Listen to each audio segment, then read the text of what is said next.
This holiday was bought with blood. Wow, that's a pretty stark way to kick things off, right? But think about it. For billions of people, May Day, or Labor Day, depending on where you are, is just, a day off. A chance to finally catch up on sleep, maybe fire up the grill. But the truth is, the time you have to yourself today, it wasn't just handed over by some benevolent boss.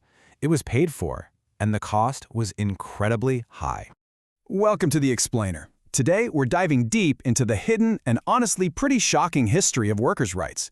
We're going to unpack exactly how that bloody past connects straight to our modern hustle culture, the gig economy, and even the future of work itself. Stick with me, because I promise you, by the end of this, you're going to see your weekend in a totally different light. All right, part one, the bloody origins, Chicago 1886. Let's get right into it. So, picture this. The Industrial Revolution is in absolute full swing, completely reshaping the world. But for the average worker actually powering that massive engine, life was literally a nightmare. Work-life balance? Yeah, that wasn't a thing. We're talking 14-hour workdays, 6 days a week. Safety regulations just didn't exist. If you got hurt on the job, you were simply fired. Period. Replaced the next day. And if you dared to complain, you got blacklisted, making it impossible to find work anywhere to feed your family. The pressure was unimaginable. And that is exactly why, on May 1st of that year, 350,000 workers across the U.S. just walked out.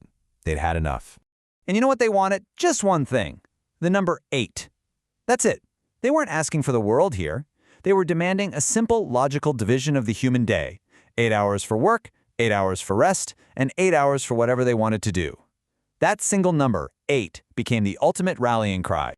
Obviously, after 350,000 people walk off the job, tensions were running incredibly high. 3 days later, on May 4th, workers gathered for a peaceful rally at Haymarket Square in Chicago, but the police showed up to break it up. And in the middle of that tense standoff, someone threw a bomb into the police line. To this day, nobody actually knows who threw it, but it sparked absolute chaos. Gunfire erupted from both sides. The physical toll was devastating. 7 police officers and at least 4 civilians were killed. But the source material highlights that the real tragedy of the Haymarket Affair came in the aftermath. The authorities needed a scapegoat, so they arrested 8 labor leaders. Now, here's the crucial part. They weren't arrested for actually throwing the bomb. Like I said, the bomber is still unknown. They were basically put on trial for their political beliefs, for speaking their minds. 4 of them were eventually hanged, and 1 tragically took his own life in prison before his execution. Right before he was executed, one of those leaders, a man named August Spies, yelled out these chilling final words. He said, "The day will come when our silence will be more powerful than the voices you strangle today." Wow. And the craziest part? He was right. The source argues that instead of crushing the labor movement like the government wanted, this brutal crackdown and those defiant last words actually ignited a massive global movement. Which brings us to part 2, the Labor Day cover-up. Sanitizing a movement. So, the movement goes global. By 1889, May 1st was declared a worldwide day of solidarity for workers, honoring those Haymarket martyrs. But if you live in the United States, you probably don't get May 1st off. Why is that? Well, the historical argument here is that the U.S. government was absolutely terrified. They did not want American workers rallying around this fiery, bloody martyr narrative. So in 1894, they made a very strategic move. They created a totally separate holiday in September, calling it Labor Day. Our source actually describes this new September holiday as being intentionally sanitized, safe, and completely defanged. And you can really see the difference when you put them side by side. International Workers' Day on May 1st explicitly remembers the struggle, the blood, the fight for the 8-hour day. But the U.S. Labor Day in September? The author cynically, but honestly, maybe accurately, notes that it remembers the sale. It's become a day more associated with mattress discounts and end-of-summer barbecues than actual labor rights.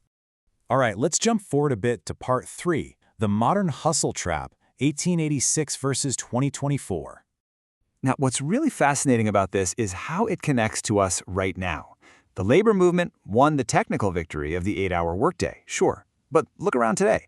That victory is kind of evaporating, isn't it? In the modern gig economy, your boss often isn't even a human being. It's an algorithm on an app. We are tethered to our work like never before. The source points out that we aren't really clocking out anymore. We're always on, always reachable, always expected to be producing.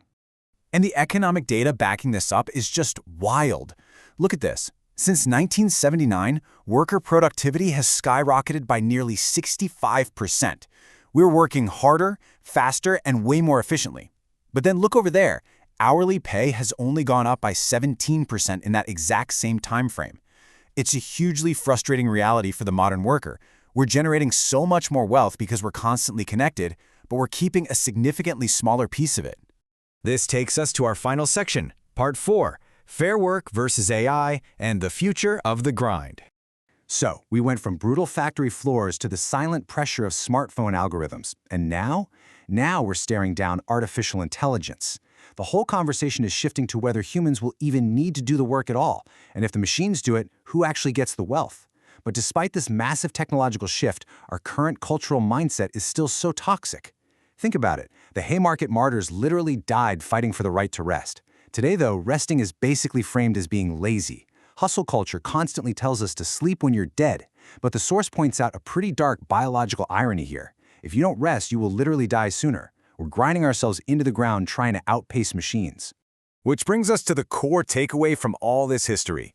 These movements aren't just about parades or union politics. They're about the fundamental idea that your time is your life, and your life belongs to you, not your employer.